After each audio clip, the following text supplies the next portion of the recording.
Hello students, इस lecture में मैं आपको सिखाने वाला हूं कि अगर कोई लाइन एक्स एक्सिस के पैरेलल हो या वाई एक्सिस के पैरेलल हो तो उसका हम इक्वेशन कैसे लिखते हैं, है ना।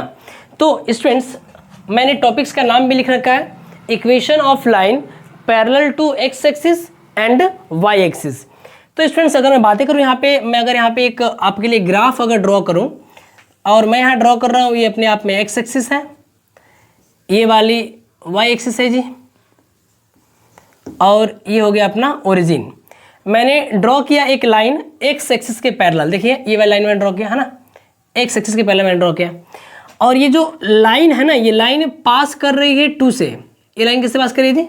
2 से। यहाँ पे लिखा हुआ है 1, यहाँ पे 0 और यहाँ पे लिखा हुआ है 2। ये लाइन 2 से पास कर रही है। तो इस जो लाइन का इक्वेशन होगा, ये जो लाइन पास कर रही है, मान लेते हैं कि लाइन L है, तो मैं कह सकता हूँ इक्वेशन ऑफ लाइन L, है ना। इक्वेशन ऑफ लाइन L क्या हो जाएगा जी? अगर ये y के किस पॉइंट से पास कर रही है? y के 2 पॉइंट से 2 से पास कर रही है, तो इस लाइन का इक्वेशन हो जाएगा y इज इक्वल टू 2। हम इस बात को कुछ इस तरीके से लिख सकते हैं ना, इसको नीचे लिखते हैं यहाँ पे, y इज इक्वल टू क्या हो जाएगा जी? 2 हो जाएगा। मैं इस चीज़ को ऐसे भी लिख सकता हूँ, है ना, ऐसे भी y minus 2 is equal to 0। तो ये जो आप देख पा रहे हो y minus 2 is equal to 0, this is the equation of line L1, है ना। इसका मान लिख लेते हैं L1 की ये इक्वेशन है। स्टूडेंट्स, अगर मैं एक और दूसरा ग्राफ ड्रॉ करूं, है ना, एक मैं और ग्राफ ड्रॉ करूं और मैं आपको इसमें बताऊं कि ये वाली y एक्सिस है ना, ये वाली कौन सी एक्सिस है जी? क्यों हो रहा है वेट रहा, ये अपनी y एक्सिस है ना, और ये वाली क्या है? एक्स एक्सिस है। तो अगर मैं बातें करूं कि अगर मैं यहाँ पे एक ऐसी लाइन ड्रॉ कर रहा हूं जो लाइन y एक्सिस के पैरेलल हो, ऐसे ऐसे ऐसे पैरेलल ऐसे, और ये x एक्सिस पे प्रेजेंट कोऑर्डिनेट 3 से पास कर रही हो, है ना। यहाँ पे 1 है, यहाँ पे 2 है और यहाँ पे 0 है और ऐसे वो 3 है ना। तो मैं बोल रहा हूँ कि इस लाइन L2 का इक्वेशन क्या होगा? तो अगर जब भी आपसे पूछा जाए तो आप सिंपल से कह सकते हो कि ये जो लाइन L2 है, इसका इक्वेशन क्या होगा, है ना। इक्वेशन ऑफ लाइन L2 का इक्वेशन क्या हो जाएगा? तो इसका इक्वेशन हो जाएगा मेरे प्यारे बच्चों x इज इक्वल टू 3, क्योंकि ये पॉइंट 3 से पास कर रही है ना। इसके हर y के लिए x क्या आपको मिलेगा? 3। मैंने बोला कि अगर y इज इक्वल टू रखोगे 0 तभी 3 मिलेगा, y इज इक्वल टू 1 रखोगे तभी 3 मिलेगा, 2 रखोगे तभी 3 मिलेगा, एनीथिंग, नो मैटर्स, है ना। मैंने बोला कि इसको हम ऐसे भी लिख सकते हैं, x minus 3 is equal to क्या लिख सकते हैं हम लोग? लिख सकते हैं 0, है ना।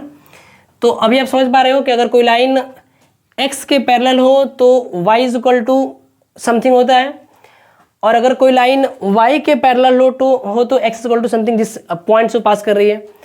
अरे भाई, मैं बताना आपको ये चाहता हूँ कि अगर ये लाइन इसमें नीचे की तरफ जाए, ऐसे जाए, ऐसे, है ना, मैं बोलता हूँ ये L3 है, लाइन 3 है, और ये पास कर रही है -4 से पास कर रही थी, तो इस लाइन का जो इक्वेशन होगा ना, इसका ये हो जाएगा y इज इक्वल टू -4। क्या हो जाएगा जी?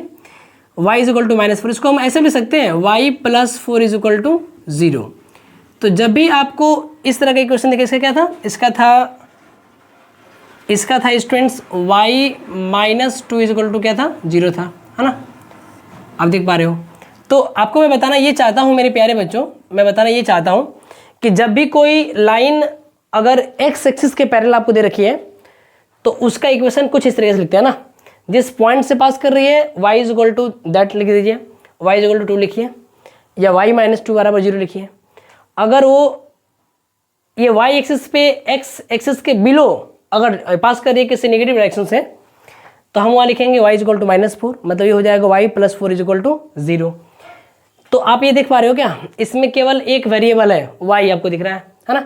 तो जब भी आपको ऐसा इक्वेशन दिखे तो आप समझ जाना कि ये जो इक्वेशन है या ये जो इस इक्वेशन का ग्राफ होगा वो x एक्सिस से पैरेलल होगा। सिमिलरली अगर कोई लाइन इधर से पास कर रही हो ना, ऐसे पास कर रही हो, इसके निगेटिव डायरेक्शन से पास करिए, ऐसे ऐसे ऐसे। मान लेते हैं क्या लिखा हुआ है -5, कितना लिखा हुआ है -5 मान लेते हैं लिखा हुआ है ना। तो इस लाइन L4 का जो इक्वेशन होगा ये किससे पास कर रही है, x इक्वल टू -5 से। तो इसका इक्वेशन हम कह सकते हैं x इज इक्वल टू -5, या कह सकते हैं x + 5 is equal to what, 0। तो ये हो गया इस लाइन L4 का इक्वेशन, ये हो गया इस लाइन L4 का इक्वेशन।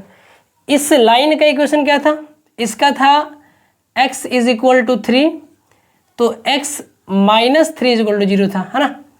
तो देख पा रहे हो इसमें केवल आपको x दिख रहा है, x प्लस समथिंग या x minus something is equal to 0। तो जब भी आपको इस तरह की लाइन दिखे तो आप तुरंत समझ जाइएगा कि ये जो लाइन है ये y एक्सिस के पैरेलल है, जहाँ भी आपको x वाली बातें दिखे।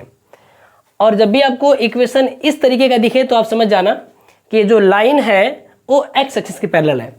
स्टूडेंट्स, मैं एक बहुत ही दिलचस्प बातें आपको बताने वाला हूँ कि अगर आपके पास इक्वेशन ऐसा दिया हुआ, ऐसा x is equal to y दिया हुआ, आपके पास इक्वेशन दिया हो, इसका ग्राफ कैसा दिखता है ना। मैं बातें करूं कि जब भी अपने पास कोई इक्वेशन दिया जाता है तो हम वहां पे तैयार करते हैं सॉल्यूशन टेबल। अरे भाई, अगर मैं इसका सॉल्यूशन टेबल बनाने की सोचूं तो हम आराम से कह सकते हैं जी, हम आराम से कह सकते हैं इस बात को कि अगर x 1 रखेंगे तो y भी 1 आएगा, x 2 तो y भी 2, है ना, x -1 तो y -1। अरे भाई, अगर मैं इसका ग्राफ ड्रॉ करूं मेरे प्यारे बच्चों तो इसका ग्राफ कुछ ऐसे दिखता है, ऐसे, है ना, ऐसे दिखता है, ऐसे। ये अपना हो गया y एक्सिस, है ना, y डैश, ये वाला x, ये ओरिजिन। तो इसका ग्राफ देखो ऐसे दिखता है, ऐसे।